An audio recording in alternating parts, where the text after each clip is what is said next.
प्राचीन काव्य inter second year का दूसरी कविता प्राचीन कविता तुलसी के दोहे। तुलसी के दोहे कवि परिचय। तुलसी के दोहे कवि परिचय। तुलसीदास कविकुल चूड़ामणि भारतीय संस्कृति के उन्नायक लोकनायक तुलसीदास सगुण राम भक्ति धारा के अमूल्य मौक्तिक कवि हैं। उनका जन्म संवत 1554 में उत्तर प्रदेश के राजापुर नामक गांव में हुआ था। उनके पिता का नाम आत्माराम दुबे और माता का नाम हुलसी था। इनके गुरु नरहरिदास थे। गोस्वामी तुलसीदास अपनी पत्नी रत्नावली द्वारा फटकारने के बाद भक्ति और आध्यात्मिकता की ओर उन्मुख हो गए और यही से उनकी भक्ति और साहित्यिक जीवन का आरंभ हुआ। यानी गोस्वामी तुलसीदास अपनी पत्नी रत्नावली द्वारा फटकारने के बाद भक्ति और आध्यात्मिकता की ओर उन्मुख हो गए और यही से उनकी भक्ति और साहित्यिक जीवन का आरंभ हुआ।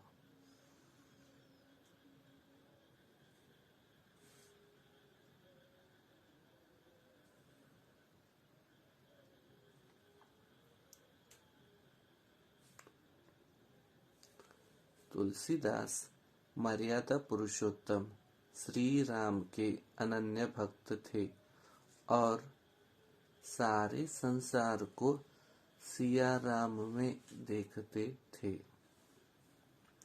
उनकी भक्ति सेवक भाव की थी।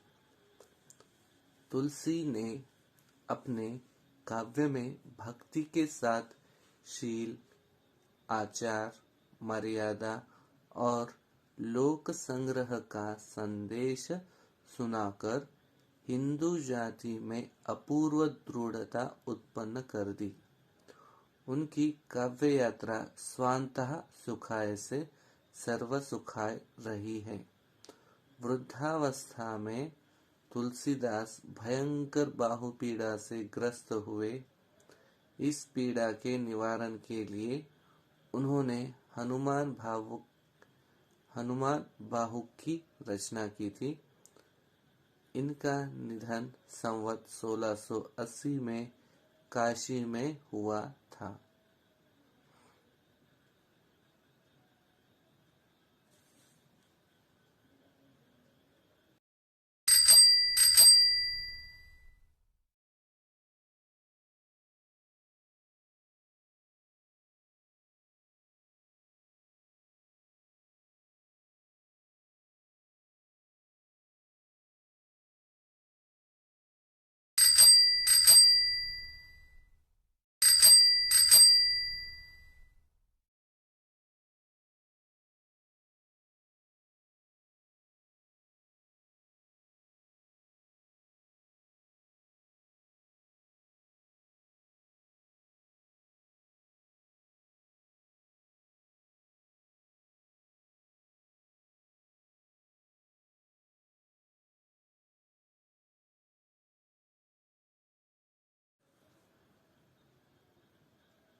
साहित्यिक विशेषताएं। तुलसीदास साहित्य और संस्कृत दोनों ही दृष्टि से बेजोड़ है। ये भाव सम्राट तथा शब्द सम्राट थे। उनका रामचरितमानस हिंदी का सर्वश्रेष्ठ महाकाव्य माना जाता है। इनकी रचना मुख्यतः दोहा और चौपाई छंद में हुई है। ब्रज भाषा, अवधी तथा संस्कृत भाषाओं पर इनका समान रूप से अधिकार था। इसके अतिरिक्त वैराग्य संदीपनी, बरवई रामायण, दोहावली, कवितावली, गीतावली, विनय पत्रिका इनकी मुख्य रचनाएं हैं। शील मर्यादा शालीनता को वे जीवन के अनिवार्य गुण मानते थे। उन्होंने नैतिकता, समरसता, सामंजस्य को प्रतिष्ठित करने में विश्वास रखते थे। इनका साहित्य लोक मंगल की कामना का उत्कृष्ट प्रमाण है। वह एक महान भक्त, कवि, लोकनायक, समाज सुधारक और भारतीय संस्कृति के श्रेष्ठ साहित्यकार के रूप में विश्वविख्यात है।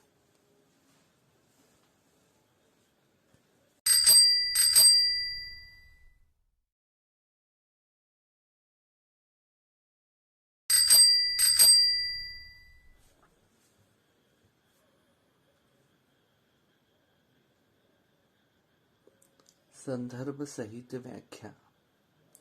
तुलसी के दोहे। दोहा नंबर 1। पहला दोहा। तुलसी इस संसार में भांति भांति के लोग, सबसे हंसमिल बोलिए नदी नाव संजोग। तुलसी इस संसार में भांति भांति के लोग, सबसे हंसमिल बोलिए नदी नाव संजोग। और इसके शब्दार्थ है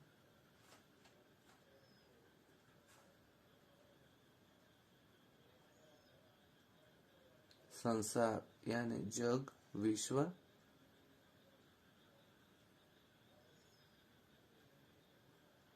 भांति भांति के, तरह तरह के लोग, व्यक्ति, जन।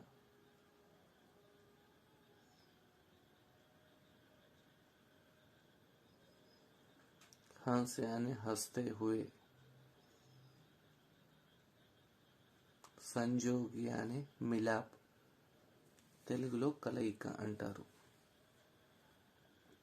इस दोहे की व्याख्या। तुलसी जी कहते हैं कि यह विश्व बहुत व्यापक है। इस सृष्टि में तरह तरह के लोग रहते हैं। उनके आचार, विचार, व्यवहार, शैली, रंग, रूप, भाषा हमसे अलग व्यतीत होती है, लेकिन सबसे शालीनता से, मधुर वाणी में हंसमुख होकर प्रसन्न चित्त से बात करना अनिवार्य है। तभी उनके साथ अच्छे संबंध निभा सकते हैं।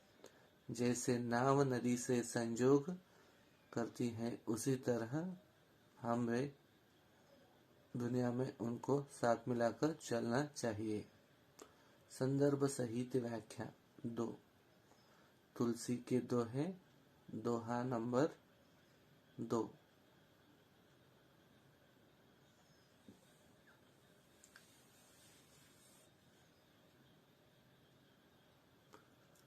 तुलसी मीठे वचन ते, सुख उपजत चहु ओर। बसीकरण एक मंत्र है, परिहरु वचन कठोर। तुलसी मीठे वचन ते, सुख उपजत चहु ओर। बसीकरण एक मंत्र है, परिहरु वचन कठोर। शब्दार्थ। वचन यानी बोली, उपजत यानी पैदा होना, उत्पन्न होना, चहु ओर यानी चारों तरफ। बसीकरण यानी वश में करना। परिहरु यानी हरण करना। कठोर यानी कटु शब्द, कठिन शब्द। और इस दोहे की व्याख्या।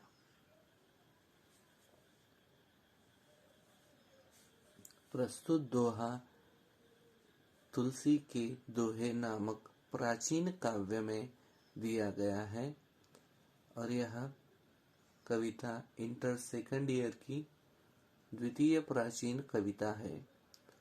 और इस दोहे में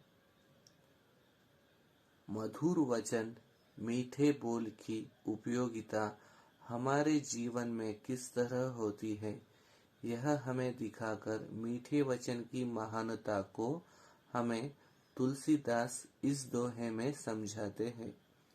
तुलसीदास कहते हैं कि मीठे वचन से हमारी चारों तरफ सुख का विस्तार होता है।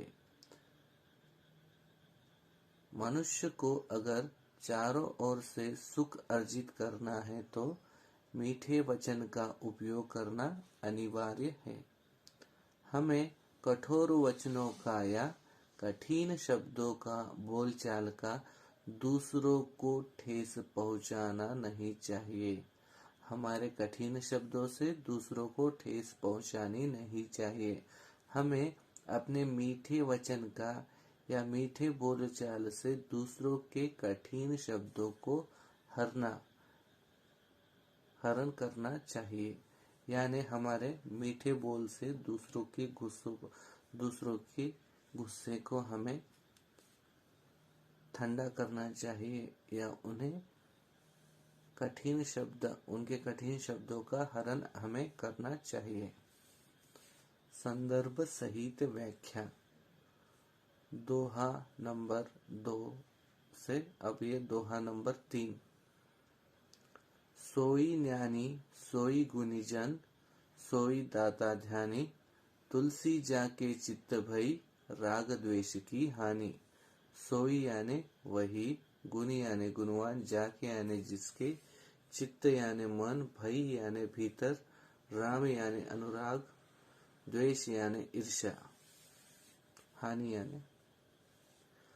तुलसी कहते हैं कि जिसका हृदय प्रेम से भरा होता है वह व्यक्ति गुणवान, ज्ञानी और ध्यानी कहलाता है, और जिसके हृदय में दूसरों के प्रति ईर्ष्या, द्वेष, अहंकार होता है वह व्यक्ति गुणवान, ज्ञानी, ध्यानी नहीं कहलाता।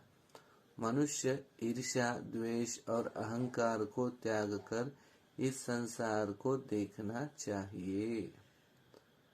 संदर्भ सहित व्याख्या तुलसी के दोहे दोहा नंबर 4। तुलसी या संसार में सबसे मिलिए धाय, ना जाने किस रूप में नारायण मिल जाए। तुलसी या संसार में सबसे मिलिए धाय, ना जाने किस रूप में नारायण मिल जाए।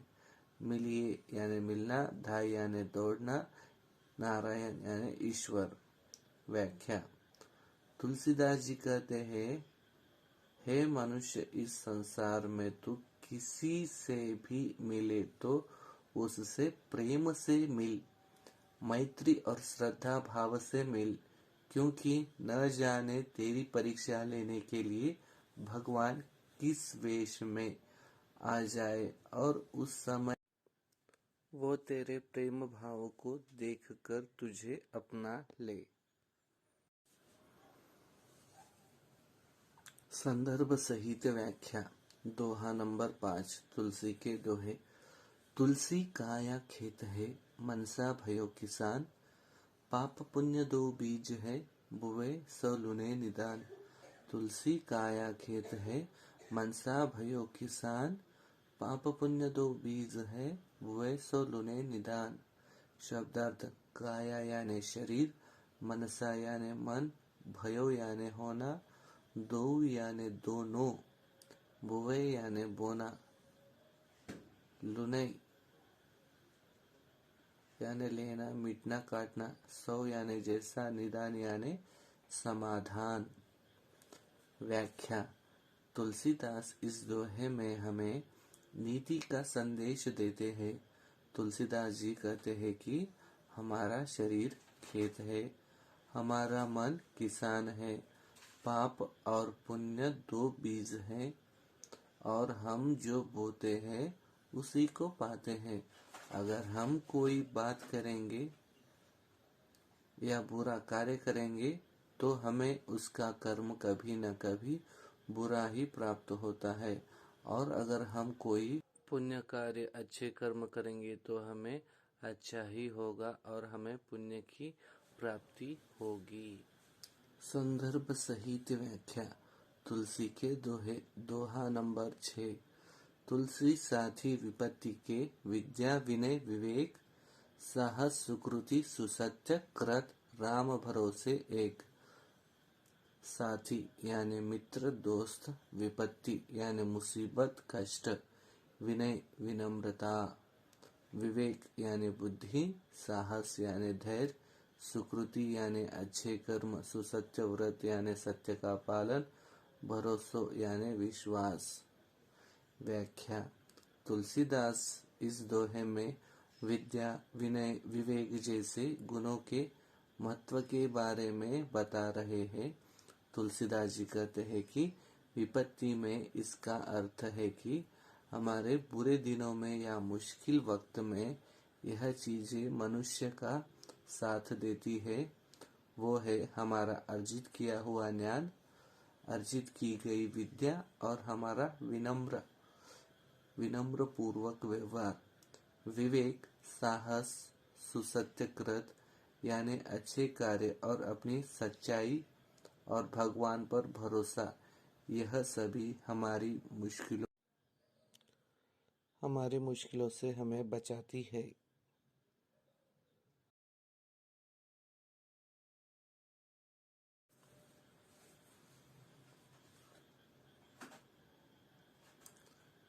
संदर्भ सहित व्याख्या। तुलसी के दोहे। दोहा नंबर 7। तुलसी पावस के समय धरी कोकिला मौन।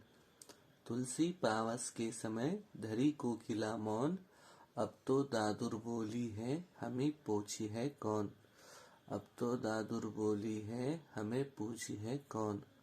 शब्दार्थ। पावस यानी वर्षा बरसात, समय यानी समय, मौन यानी चुप, दादुर यानी मेंढक, बोली है यानी बोलते हैं आवाज करते हैं, पूछी है यानी पूछना। व्याख्या। तुलसीदास जी कहते हैं हमें इस दोहे में जब बारिश होते समय कोयल मौन यानी चुप रहती है, क्योंकि बारिश के समय कोयल के मीठे स्वर की आवाज बारिश में सुनाई नहीं देती, लेकिन मेंढक बारिश में आवाज करते जाते हैं। इसी तरह विद्वान का स्वभाव होता है, जहाँ मूर्ख लोग बोलते हैं वहाँ विद्वान लोग चुप हो जाते हैं। वे जानते हैं कि उनकी बात अब कोई नहीं सुनेगा।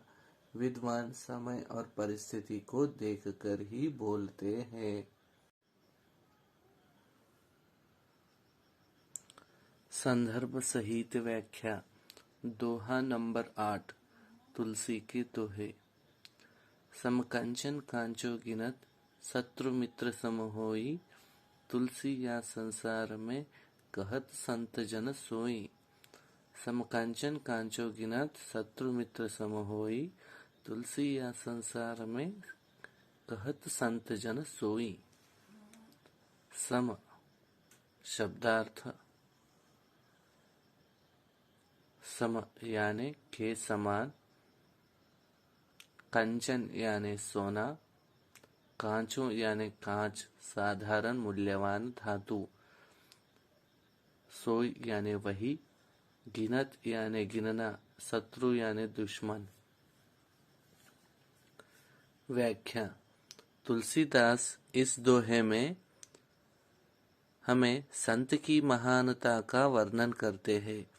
इस संसार में संत सोना और कांच को एक ही मानते हैं।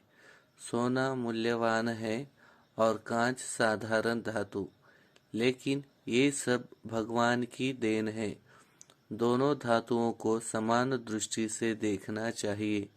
उसी तरह इस दुनिया में शत्रु और मित्र दोनों संतों की दृष्टि में समान हैं। संतों की दृष्टि में सब लोग समान हैं, यानी संत सोने को और कांच को समान देखते हैं, उसी तरह शत्रु और मित्र को भी समान